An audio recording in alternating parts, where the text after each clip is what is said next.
വൈദ്യുതി പ്രതിസന്ധി അതേപോലെ തന്നെ തുടരുകയാണ്.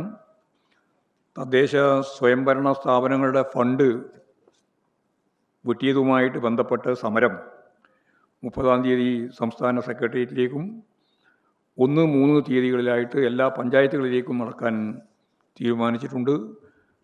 അതെല്ലാം കേരളത്തിലെ ജനങ്ങൾ സജീവമായിട്ട് ഏറ്റെടുത്ത് മുമ്പോട്ടേക്ക് പോകും എന്ന് തന്നെയാണ് പ്രതീക്ഷിക്കുന്നത്. ഇതാണ് പ്രധാനമായിട്ട് പറയാനുള്ളത്.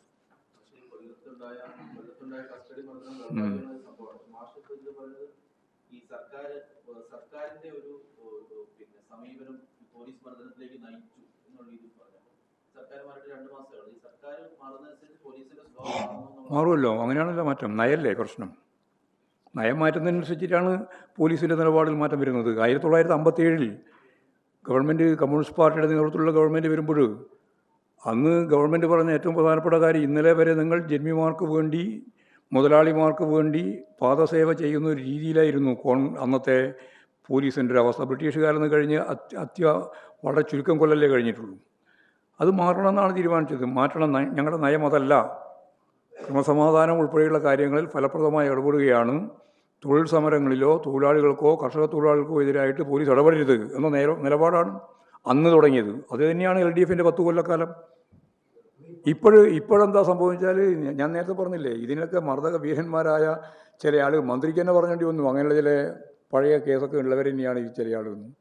അവർ സ്വാഭാവികമായിട്ടും ട്രാൻസ്ഫർ വാങ്ങി പല സ്ഥലത്തും പോയി ഇത്തരത്തിലുള്ള തെറ്റായ നിലപാടുകൾ പോലീസ് സ്വീകരിക്കുകയാണ്. അപ്പം നിലപാടാണ് പ്രധാനപ്പെട്ട നയമാണ് പ്രധാനപ്പെട്ട പ്രശ്നം. നയത്തിൻ്റെ അതിക്രമങ്ങൾ വളരെ താരതമ്യേന വളരെ കുറവായിരുന്നല്ലോ. കഴിഞ്ഞ 10 കൊല്ലക്കാലത്തെ അനുഭവം തന്നെയാണല്ലോ. ഒറ്റപ്പെട്ട ചില സംഭവങ്ങളില്ലാന്ന് ഞാൻ പറയുന്നില്ല.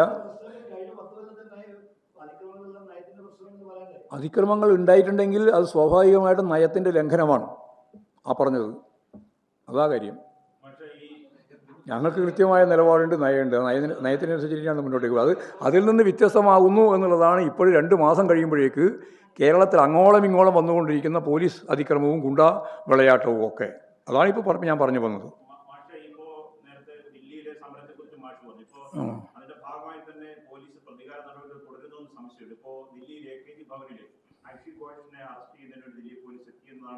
അത് സുപ്രീം കോടതി പറഞ്ഞിരിക്കുകയാണ് അങ്ങനെയുള്ള അറസ്റ്റ് പാടില്ല എന്ന്.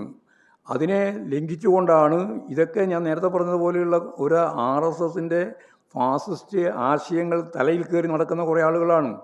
അവർ നടത്തിക്കൊണ്ടിരിക്കുന്ന ഈ പ്രവർത്തനങ്ങളെ ശക്തിയായിട്ട് എതിർക്കേണ്ടിയുണ്ട്. സുപ്രീം കോടതി പറഞ്ഞാലും ആര് പറഞ്ഞാലും ഞങ്ങളത് അനുസരിക്കില്ല എന്ന് പറഞ്ഞുകൊണ്ട് AKG ഭവനിലേക്ക് അറസ്റ്റ് ചെയ്ത് നടക്കുന്ന, ഇവിടെ കണ്ണൂരിലെ SFI പ്രവർത്തകനെ പിടിച്ചുകൊണ്ടുപോയി ജയിലിലാക്കിയല്ലോ VD സതീശൻ്റെ ഗവൺമെൻറ്. ഇതൊക്കെ തെറ്റായ സമീപനങ്ങളാണ്. അതിനൊക്കെ തുറന്നു കാണിക്കുകയും കോടതി വിധി ഉൾപ്പെടെ ഉപയോഗിച്ച് ജനാധിപത്യ ശക്തികൾക്ക് മുന്നോട്ടേക്ക് പോകാനുള്ള അവസരം തീർച്ചയായിട്ടും കേരളത്തിലും ഇന്ത്യയിലും ഉണ്ടാവുമെന്ന് തന്നെയാണ് ഞാൻ പ്രതീക്ഷിക്കുന്നത്.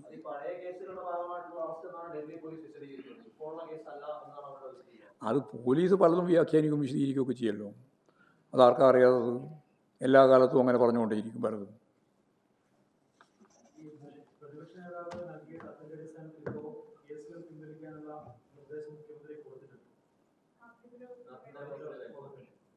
അത് നല്ലത്. ഇവിടെ ആയിരക്കണക്കിന് കുട്ടികൾക്കെതിരായിട്ടാണ് കേസെടുത്തിട്ടുള്ളത്. കേസ് പിൻവലിക്കണമെന്നാണ് ഞങ്ങളുടെ അഭിപ്രായം.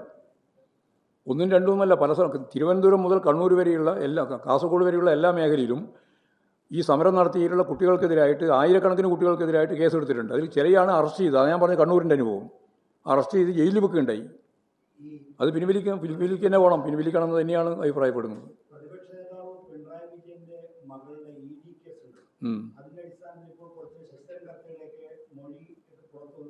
അത് പഴയ മൊഴി തന്നെയാണ്. ആ മൊഴി പുതുതായിട്ട് പറഞ്ഞതെന്ന് മാത്രമേ ഉള്ളൂ. വരട്ടെ, അതിലൊന്നും ഞങ്ങൾക്ക് യാതൊരു ഉൾക്കണ്ടിയില്ല. അത് നേരത്തെ പറഞ്ഞു കഴിഞ്ഞാണ്. പിണറായിലേക്ക് എത്തിക്കാൻ വേണ്ടിയിട്ടാണല്ലോ ഈ കളി മുഴുവൻ നടത്തിയത്. എന്നിട്ട് ഇതേവരെ എത്തിയില്ലല്ലോ. എത്തട്ടെ, നമുക്ക് നോക്കാം. ഞങ്ങളതിനെ രാഷ്ട്രീയമായിട്ട് തന്നെ നേരിടും, നിയമപരമായിട്ട് നേരിടും. ഞാൻ നേരത്തെ പറഞ്ഞ കാര്യം അത് പുതിയതായിട്ടൊന്നും വിശദീകരിക്കാനില്ല. പുതിയ ഒന്നും പറഞ്ഞിട്ടുമില്ല, എല്ലാം പഴയ തന്നെയാണ് പറഞ്ഞുകൊണ്ടിരിക്കുന്നത്. ആ പഴയ മൊഴി തന്നെയാണ് അത് മൊഴിയൊന്നുമില്ല. ആ മൊഴി തന്നെ തെറ്റാണ്. മൊഴി എന്ന് പറയുന്നത് തന്നെ തെറ്റാണ്, കളവാണ്, ശുദ്ധ അസംബന്ധം പറയുന്നതാണെന്ന്. എൻ്റെ സുഹൃത്തെ, ഞാൻ പറയുന്നത് കേൾക്ക്. അങ്ങനെയുള്ളൊരു മൊഴിയേ ഇല്ല. ഇല്ലാതെ മൊഴി ഉണ്ട് എന്ന് പറഞ്ഞിട്ട് നിങ്ങൾ മാധ്യമങ്ങളൊക്കെ അവതരിപ്പിക്കുകയാണ്. തെറ്റാണത്. വരട്ടെ, നമുക്ക് നോക്കാം, ഭയപ്പെടണ്ട. ആ മൊഴിയില്ല കൊടുക്കാമെന്ന് നിങ്ങൾക്ക് തിരക്ക് നോക്കാലോ, ഇനി എന്താ സമയമില്ലേ? നമ്മളെന്തിനാണ് ഇങ്ങനെ വേജാറ് പിടിച്ച് കിടക്കുന്നത്? വരട്ടെ. മാധ്യമങ്ങൾ ഉണ്ടാക്കിയതാണ് മൊഴി. ആ മൊഴി ഒന്നല്ലോ പത്രത്തിലൊക്കെ വന്നില്ലേ വാർത്ത? ആ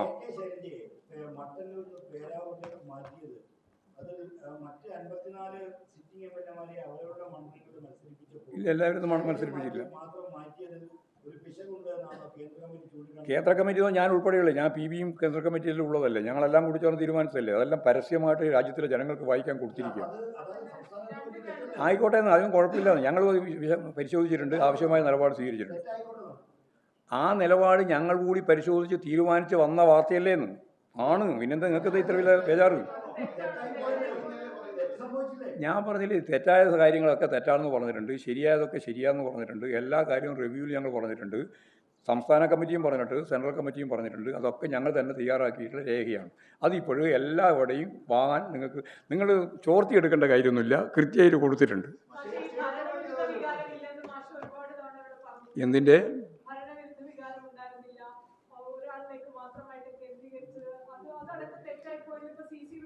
അത് CC റിപ്പോർട്ട് ഞങ്ങൾ ചൂണ്ടിക്കാണിച്ചതല്ലേ പറയുന്നത്. നിങ്ങൾ CC റിപ്പോർട്ടല്ലേ പറയുന്നത്. ഞാൻ ഉൾപ്പെടെയല്ലേ CC. വേറെ CC വന്നിട്ട് വേറെ ഏതാ CC? ഞാൻ ഉൾപ്പെടെയുള്ള PBയും CCയും തയ്യാറാക്കിയുള്ള രേഖയാണ്. ആ രേഖ ഇപ്പോഴും നിങ്ങൾക്കെല്ലാം വായിക്കാൻ കിട്ടുന്നുണ്ട്. നിങ്ങൾ റിവ്യൂ ചെയ്ത് ആവശ്യമായ രീതിയിൽ എന്തൊക്കെ വേണോ നിങ്ങളുടെ ഭാവനക്കനുസരിച്ച് എഴുതിയോ അതിൻ്റെ ഭാഗം വിശദീകരിക്കുകയോ ഒക്കെ ചെയ്യാൻ നിങ്ങൾക്ക് അനുവാദം തന്നിരിക്കുകയാണ്. പാർട്ടി തന്നെ തന്നിരിക്കുകയാണ്. നിങ്ങൾ വായിച്ചോ, എഴുതി തയ്യാറായിക്കോ. വേറെ വിശദീകരണത്തിലൊന്നും പുറപ്പെടേണ്ട കാര്യമില്ല. നോക്കാം, നമുക്ക് അതും കൂടി ഇങ്ങനെ പരസ്യപ്പെടുത്തിക്കൂടെ എന്നാണ് ഇപ്പം ഞങ്ങൾ ആലോചിക്കാൻ പോകുന്നത്. നമുക്ക് ആലോചിക്കാം, ഒരു കാര്യമില്ല. നിങ്ങൾ വിഷമിച്ച് ആളുകളെല്ലാം കണ്ട് അത് ശേഖരിക്കാൻ നടക്കേണ്ട കാര്യമില്ല. നമുക്ക് ആലോചിച്ച് നിങ്ങളുടെ ഈ നിർദ്ദേശം കൂടി ചേർത്ത് ഇപ്പോൾ സെൻട്രൽ കമ്മിറ്റി ചെയ്യുന്ന പോലെ, സെൻട്രൽ കമ്മിറ്റി ഇപ്പോഴെല്ലാം മുമ്പേ അങ്ങനെ ചെയ്തുകൊണ്ടിരിക്കുന്നത്, നമുക്ക് വേണമെങ്കിൽ അതും കൂടി ആലോചിച്ച് സംസ്ഥാന കമ്മിറ്റിയുടെ ഈ പറയുന്ന റിവ്യൂ ഉൾപ്പെടെയുള്ള കാര്യങ്ങൾ പൊതു ജനങ്ങൾക്ക് മനസ്സിലാക്കത്തക്ക രീതി നൽകുന്നതിൽ യാതൊരു പ്രയാസമില്ല.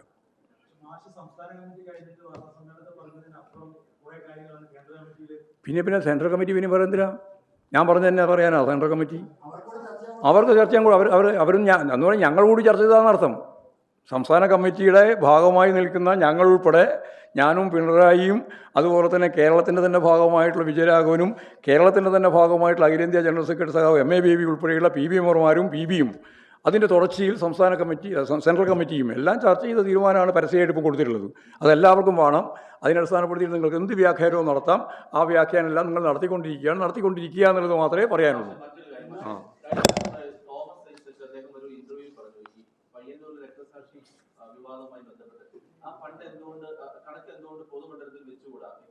വെക്കുന്നതിൽ ഒരു തടസ്സമില്ല. ഞാൻ പണ്ടേ പറഞ്ഞല്ലോ വെച്ചിട്ടുണ്ട്.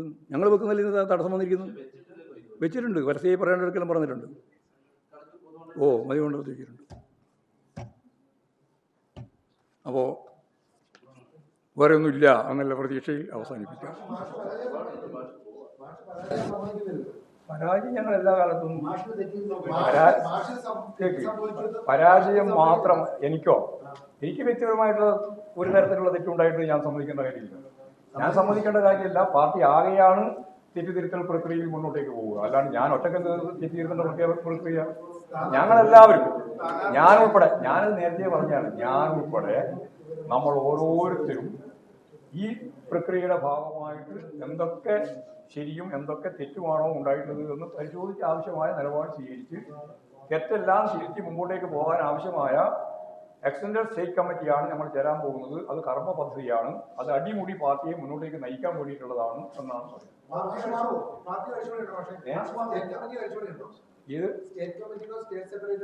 ഒരഴിച്ചുപണി ഉണ്ടാവില്ല. അഴിച്ചുപണി എക്സ്റ്റൻഡഡ് സ്റ്റേറ്റ് കമ്മിറ്റി പാർട്ടി കോൺഗ്രസിന്റെ ഒക്കെ ഭാഗമായിട്ട് കഴിഞ്ഞു.